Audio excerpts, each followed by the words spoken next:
developing nation.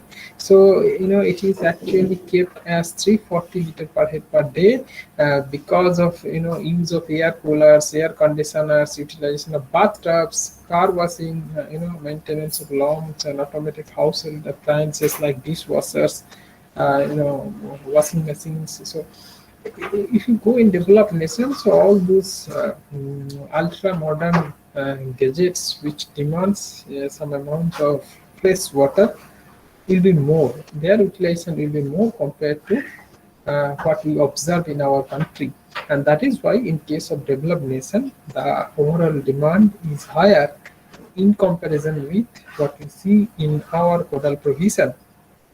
So the total domestic water consumption usually be 50 to 60% of the total water consumption. So that is also an important point to ponder here.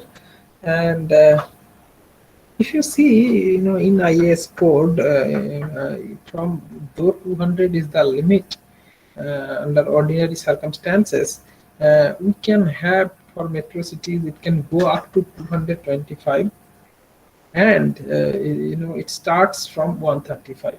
So this is the overall scenario, and if you just see city wise and then within the state city wise, depending upon several factors, this quantity may vary from 135 to 22 to 25 liter per hour, liter per head per day. So this is the overall domestic water demand. And now we'll try to see the breakup of this 200 liter per head per day, or 135 liter per head per day. So we'll see that how much is the breakup of that particular consumption rate. Now here you will be able to see that in case of full flushing cities, and as well as lawn watering and gardening, because we are talking about full flushing systems. So in that case, these are the two components which are significantly more compared to the LIG or small town, where actually it is recommended as 135. And that is the main difference which we observe here. Apart from that, also we have some difference. If you see, like in case of clothing of clothes washing, and as well as washing of utensils, there also you have some more than the LIG and small towns, and this can vary a bit, and that is why we have kept this 200 and 135, two different standard depending upon the size and as well as the importance or significance of that particular city as well as the economic status. So with this, we'll move to the next, that is the industrial water demand. So basically, in industrial water demand, it represents the water demand of the industries which are either existing or are likely to be started in future during the entire service life of the water scheme, and in the same locality where you are planning to implement a water supply system. Now, this quantity therefore will vary with number of types of industries present in the city, and this ordinary per capita consumption for industrial need in a city in general is recommended as 50 liters per person per day, or 50 liters per head per day, and that might be sufficient in most of the cases. However, you have bigger industry in a particular small town, then that might get changed and you need to consider the altered one. Now in industrial cities, the per capita water requirement may sometimes go up to 450 liter per person per day, and it is significantly high as compared to the normal industrial requirement, which is 50 liters per person per day. So you should be able to understand like what are the different type of industries which we usually see in the vicinity of the town or of the cities. Now Here I have mentioned few of them: paper mills, cloth mills, cotton mills, breweries, refineries. These are the major industries. And if you talk about industrial town or industrial city, situation gets changed. You can see a bigger industries like steel plant.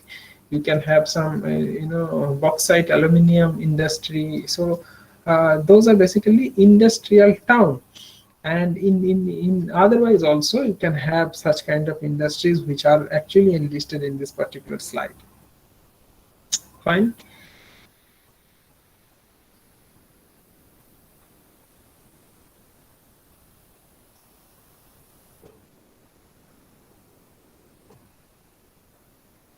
So if you see, this is the codal provision given for industrial water demand, and as well as the breakup is also given. You can go through to get a very good idea about how much you are considering for which purpose. Now, in case of automobile, in case of the distillery industry, fertilizer, leather, paper, special quality paper, straw board, petroleum refineries, steel, sugar, textile. So these are the industries predominantly we see in our countries in the vicinity of the city or town, and that is why this table, in this particular table, all of the industries and their demand, have been mentioned over here. You can go through them, and you will have a very good idea about how much it is changing with respect to different type of industry. Next comes institutional and commercial demand. So the third one, if you remember the list which we given in last class, so the third component is basically institutional and commercial demand. So basically, institutional and commercial water demand refers to the water requirements of institutes, as I mentioned in the previous class, such as hospitals, hotels, restaurants, colleges, schools, sometimes railway stations, offices, and factories. If it is present in that particular locality where you are planning, those should also be, assessed. And in addition to the domestic and industrial water demands, this institutional and commercial water demand is a separate component which should be added with the industrial water demand and as well as the domestic water demand to calculate the cumulative water demand. Now, the though the quantity may vary depending upon the number of institutional establishments or commercial establishments present in that particular locality, on an average, a per capita demand of 20 liters per head per day is usually considered to be enough to meet such commercial and institutional water requirements. However, those which are heavily commercialized city, for those cities it can go as high as 50 liter per head per day. So that also has to be kept in the mind. Now, as I already mentioned, that the entire demand or the variation from 20 to 50 largely depends on the number of commercial establishments and institutes present in that particular locality. Now, here the breakup for different type of institution and their water demand has been given in terms of liters per head per day. You can go through them. We have hospitals, hotels, hostels, nurses' home or medical quarters, boarding schools or colleges or institutes, restaurants and airports and seaports. Now, which is not included over here, being a modern day civil engineers needs, which you need to consider, are shopping malls, or maybe if you have IT park, those things, if those kind of establishments are there where a huge amount of people are expected during the office hours. So if there is a chance of getting a particular city established with such kind of offices, such kind of establishment like shopping malls, IT park, or bigger markets. So those also needs to be taken into account while calculating the institution and commercial demand. So we have some more, junction stations, terminal stations, intermediate stations, day school, and it will be very different than for day school and boarding schools, and that has been mentioned separately. Offices, factories, cinema, concert hall, and theaters. So these are the different type of institutions which actually has been listed by the code. So I have mentioned it over here, and then comes the demand for public use.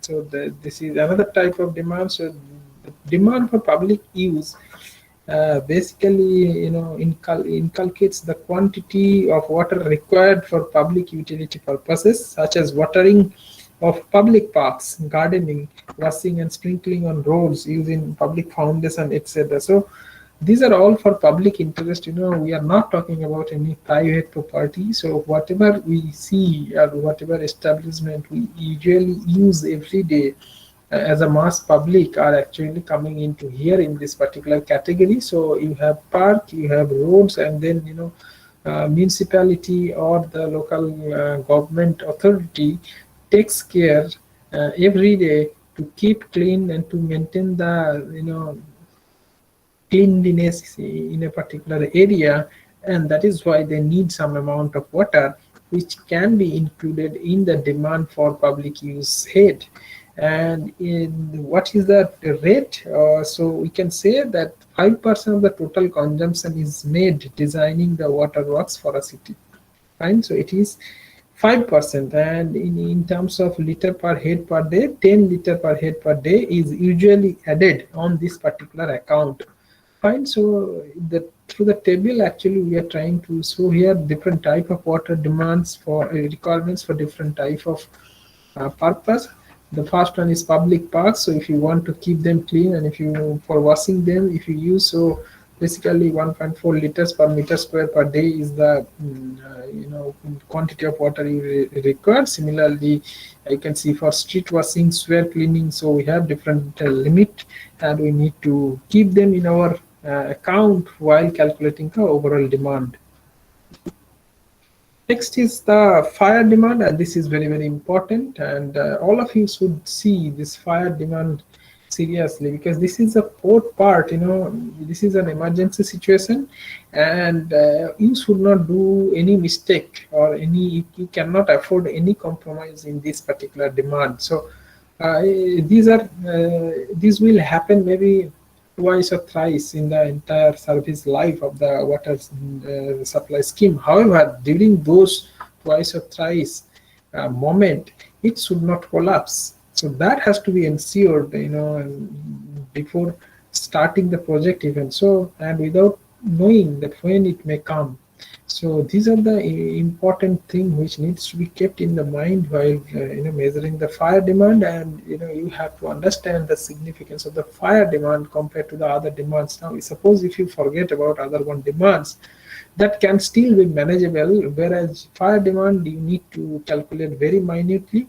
So through this fire demand, actually, if you see in thick populated or industrial areas, fires generally break out because of several actions and possibilities, and that may lead to the serious damages in the public property as well as the private property, and that needs to be controlled efficiently. In case of big cities, generally firefighting squads are there, and those firefighting personnel require sufficient quantity of water so as to throw it over the fire at high speed. So that is very important. As far as water supply system schemes are concerned, we have to ensure that those firefighters get sufficient amount of water to fight the fire, and that just to get rid of from it or just to reduce it within the control. So that is why provisions should be made in the modern public water supply schemes for firefighting, as I mentioned, and fire may take place due to faulty electric wires, by short circuiting, fire catching materials, explosions, bad intentions of criminal people, or any other unforeseen mishappening. So There are several ways, and you might have noticed, in old cities and towns in our country, the way all those electric wires are actually connected to each other, different electric poles, where several connections have come from different establishment, and they are in very clumsy form, or they are very cumbersome to understand, or to recognize that which one is going in which particular building. And in those situations, the chances is high that you may have some fire accidents because of short circuiting, because of fire in the faulty electric wires. So that is why you have to be very very careful while designing while predicting the overall demand.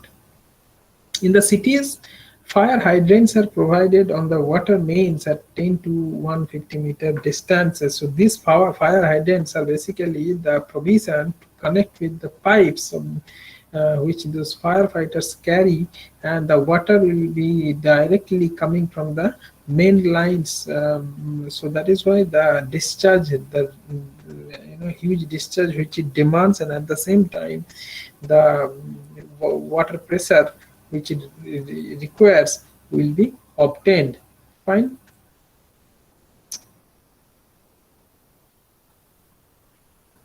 Now the firefighting pumps are immediately connected into them by the fire brigade personnel, and then they will start fighting out that fire.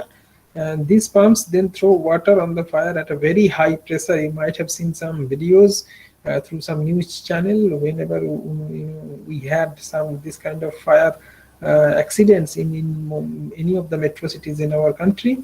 Now, the minimum water pressures available at fire hydrants would be in the order of 100 to 150 kilonewton per meter square. So that is basically 10 to 15 meter of water head, and it has to be ensured. Otherwise there is no way this purpose will be solved. Suppose you have designed a water supply system, and then the overall water pressure at all those fire hydrants is lesser than 10 to 15 meter of water head.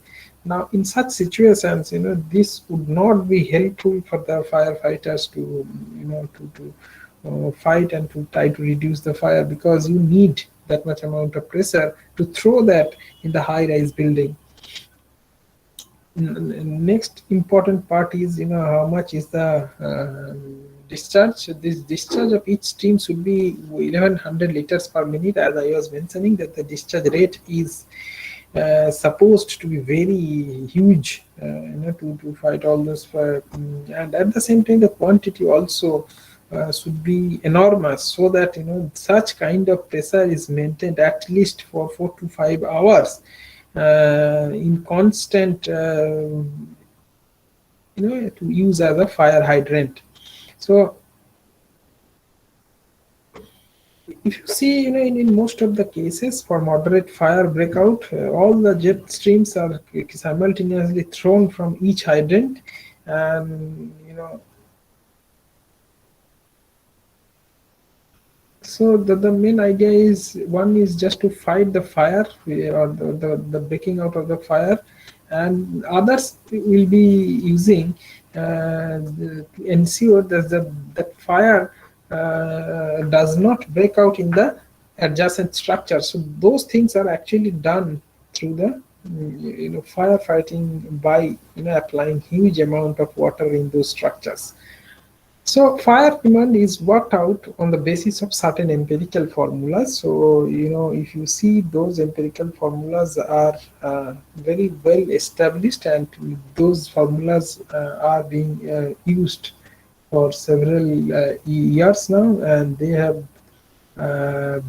been proved to be absolutely okay as far as design is concerned. So there are several formula. A provision in kiloliters per day for communities larger than 50,000 T populace can be calculated as 100 root P, where P is the population in thousands.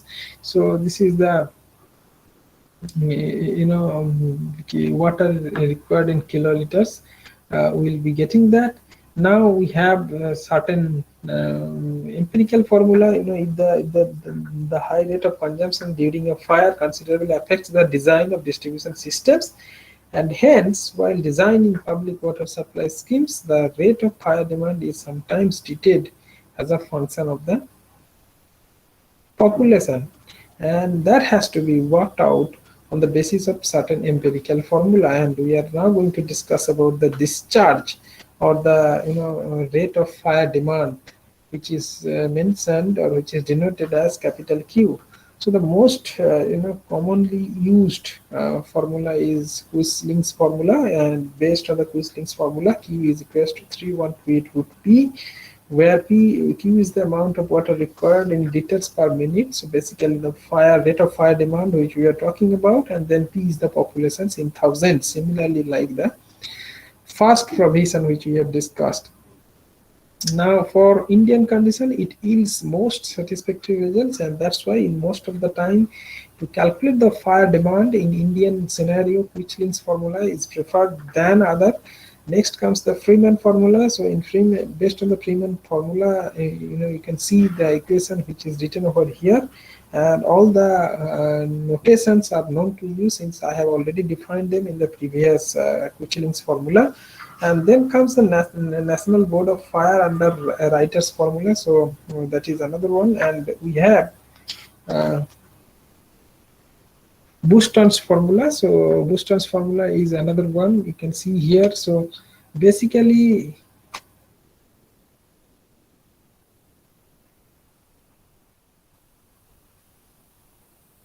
for Indian purpose, mostly we use Quichling's formula. So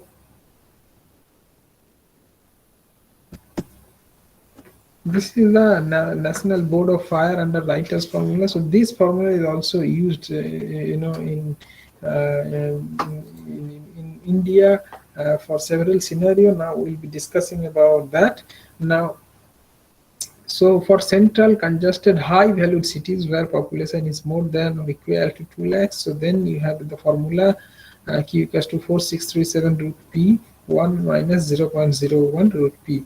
So when population is greater than 2 lakhs, a provision for 54,600 liters per minute may be made with an extra additional provision of 9,100 to 36,400 liters per minute for a second fire.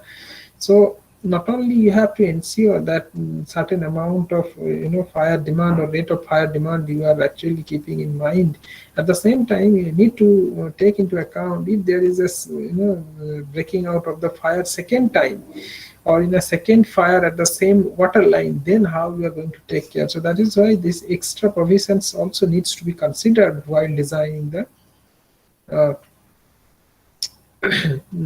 fire demand. Now for residential area, so as per the National Board of Fire under writer's formula, so National Board formula in short we can say, so there are several situations. The first one, it says like for high valued cities. Then within that we have less than equals to 2 lakhs and more than 2 lakhs. So we have discussed what would be the probable way to calculate the fire demand in any of the cases. Now next comes the residential city. Now in residential cities, for small or low buildings, we'll have 2200 liters per minute of fire rate of fire demand which is required. Next is for larger and high-rise buildings. For higher buildings, in that case, it will be 4,500 liters per minute. That will be the discharge rate which will be required. Next comes high-value residences and apartments, so where you have people, important people which are important citizens or VIP. So in those areas, the overall demand is considered to be more, so that is why it is kept as 7650 to 13,500 liters per minute. And then comes three-story building in densely built up sections where you have in a very densely populated area and you have 3 stories building. So automatically the overall demand gets raised, and that is now is 27,000 liters per minute. Now, though the total demand of the water for extinguishing fire is usually very small, the rate of consumption is very high, and that is what actually I wanted to make you realize. Now, these fire accidents may happen twice, thrice, even not even once during the entire service life. However, once it happens, the rate of consumption is very high.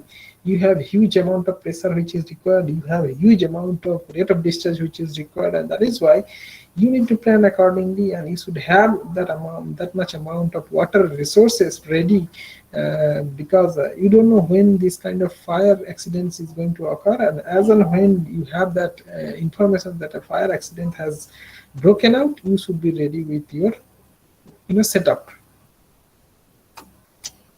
Next comes losses and waste. So what are the different types of losses which we are going to discuss over here? So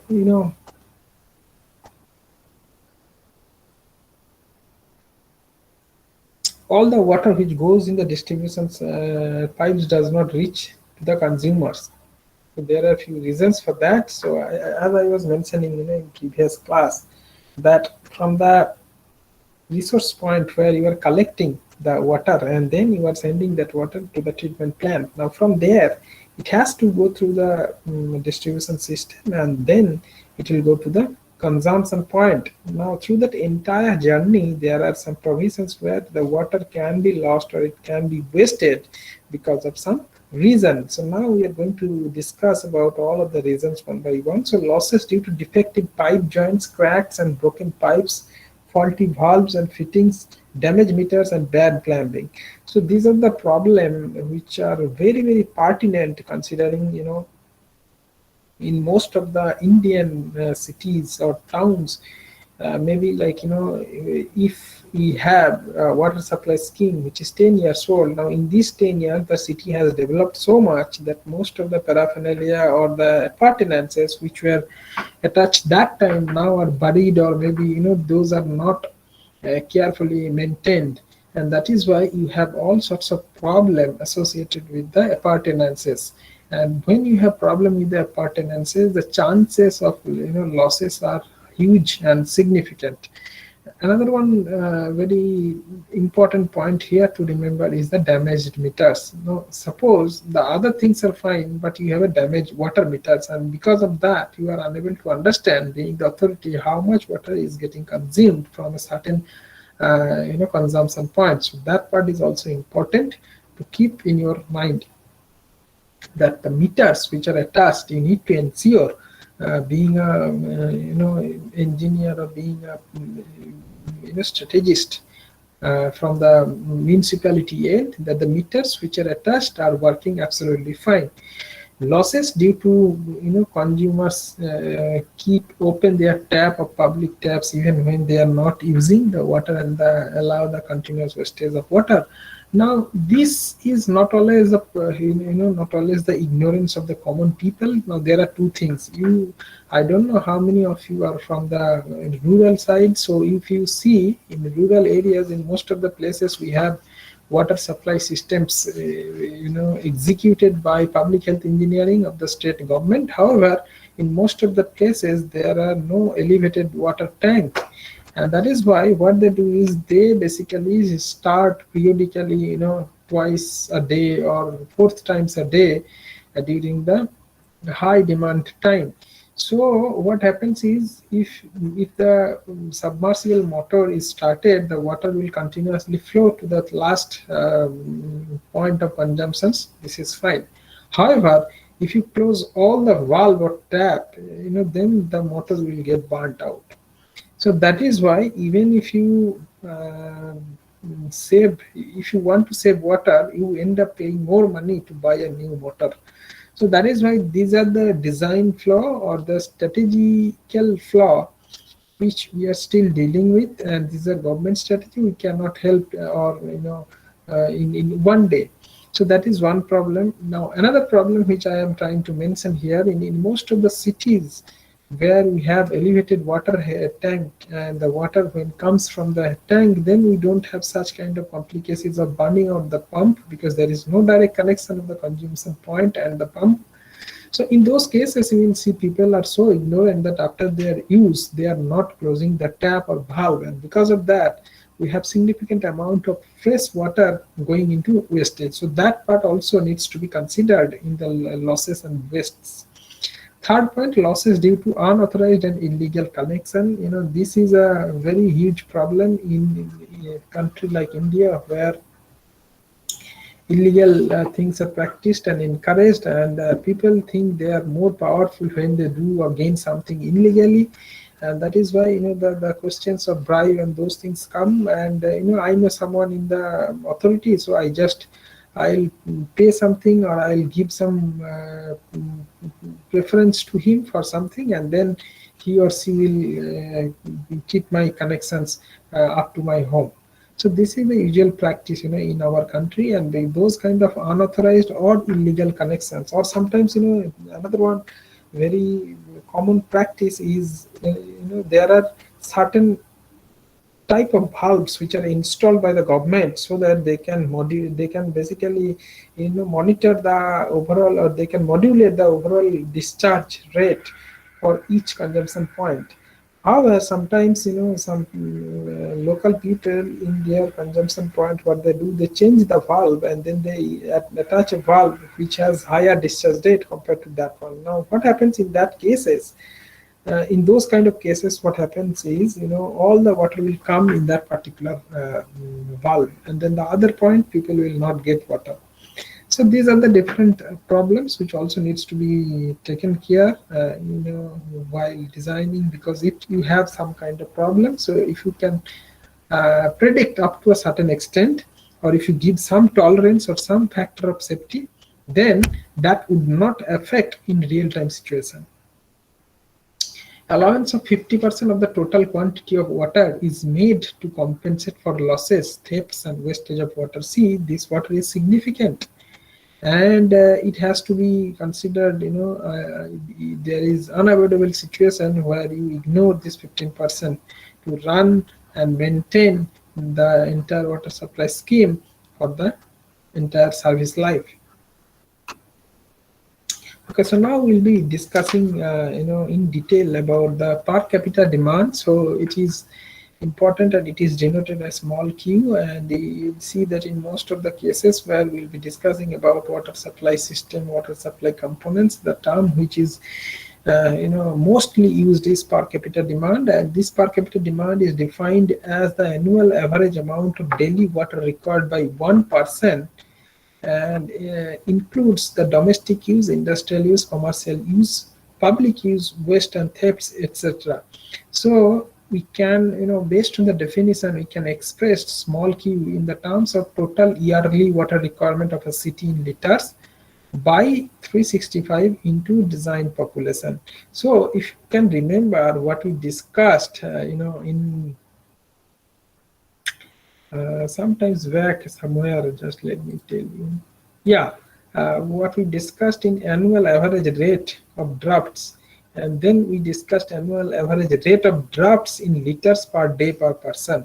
So the same thing is per capita demand. There also what we did, we calculated the overall volume which is required for the entire year, and then we divided that with the 365 because we want to get it in per day, and then again we basically divided it with the design population to get per day per person. So if you remember the definition, annual average rate of draft in liters per day per person, so that is similar with the per capita demand Q which we are discussing now.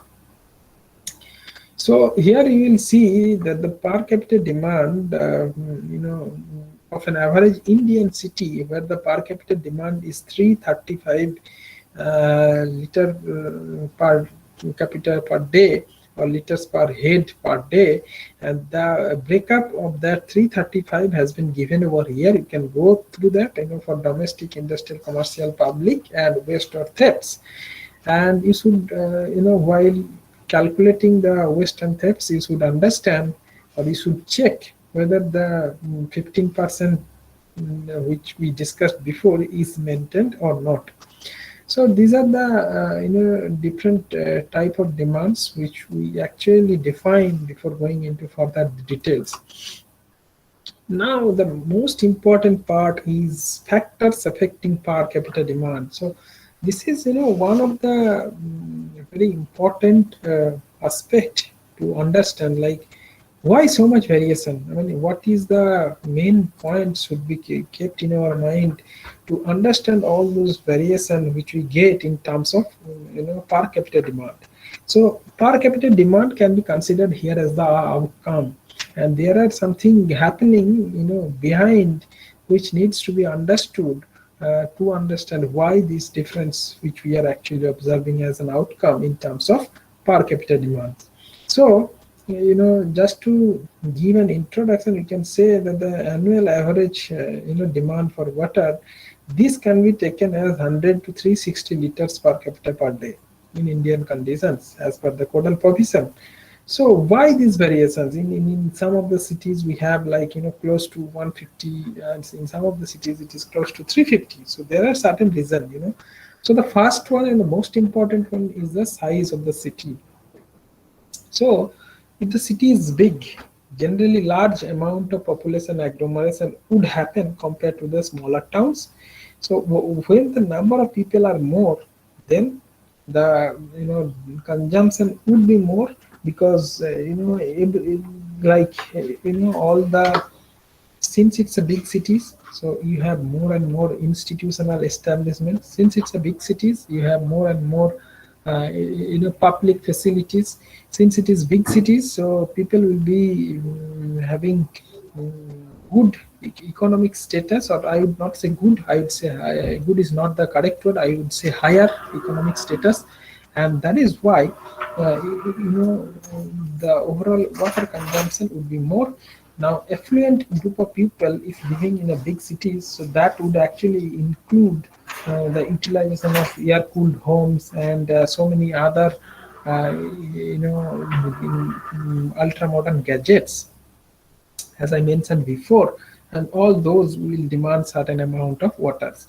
So that is why in big cities we have huge amount of per capita demand compared to the cities which are smaller. So we have a variation 110 to 360, and depending upon the population, you can see that. But not only the population is only important factor, but that is one of the most important factors.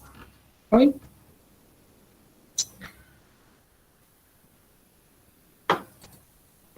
Okay, we'll stop here today, and